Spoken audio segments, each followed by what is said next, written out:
Deep in my dungeon, I worship your fear.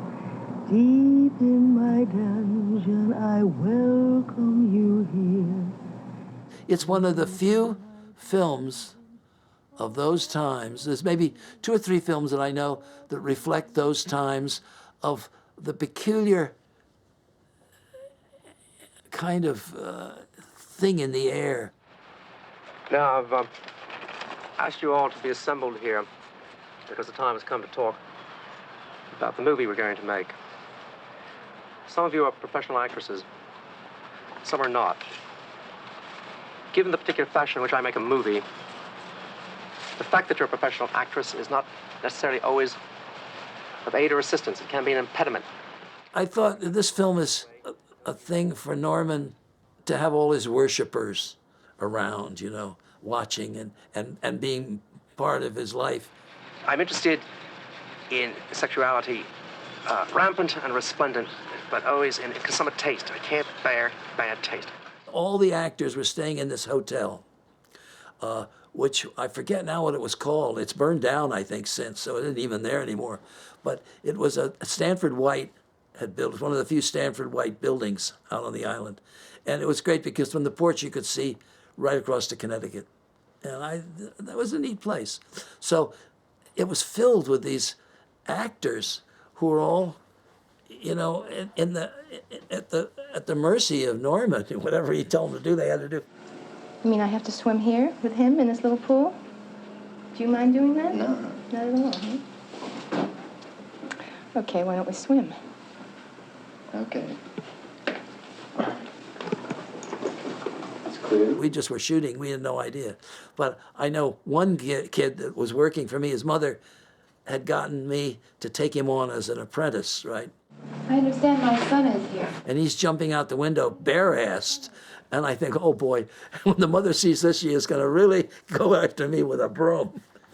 Was there a palpable sense of, I don't know, dread or anxiety or violence? No, there was supposed to be in the big room at the end where he's screaming. But you know, it seemed to me like people being drunk and deciding to act scary.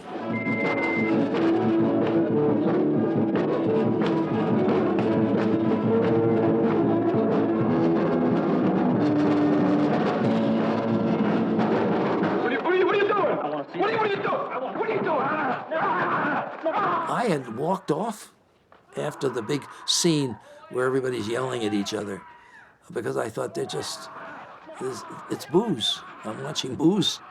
I thought the movie was over, that it was all finished, and he was congratulating himself on what a great film they had. What I'm going to try to show is that one's going to feel that one's on a roller coaster. You're going to slide from one reality to another. Suddenly over there, here. But I always had a camera with me then, and it was loaded, and I don't really know why. It had a loaded magazine in it. We'll see, but I'm sure it did. You think it did? The night before, they talked about Rip doing something, which would be what the film was about, that there'd be an attempt on Norman, and that Rip would do it when it wasn't expected.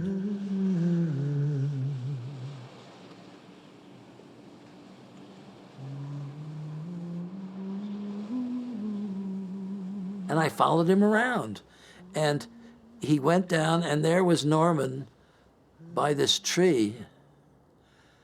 And Rip kind of was behind. I don't remember exactly how it happened, but I remember watching and thinking, this is a part of the movie, but the movie's over.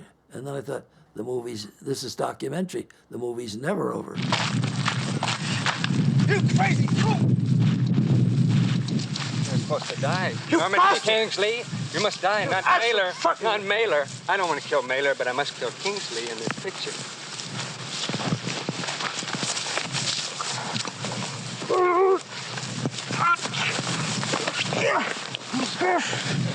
Norman. Let go of her. Let go of her. And it got bad because, you know, they tussled and whatnot. I'm thinking, what am I doing? Filming, I should be helping Norman. He's my friend. I'll trust you if you trust me. All right, all right. Promise? And Rip, I think, got his ear ripped off at the time. Okay. I'm sorry. And I remember saying later to Norman, well, now you've got something real in your film. You may not have meant it to have, but now you have to edit this film and get that realness in. And he said, it's gonna drop it all out. It's all gonna go. And I said, well, we'll see. Well, of course, 4 months later, he had to put it in. That's what always makes film interesting, when it bursts into flower in front of you. And I think that's what keeps it alive. And I think it'll stay alive for a long time, much longer than it deserves as a well-made film, because it's probably not very well made, although that never really matters anyway.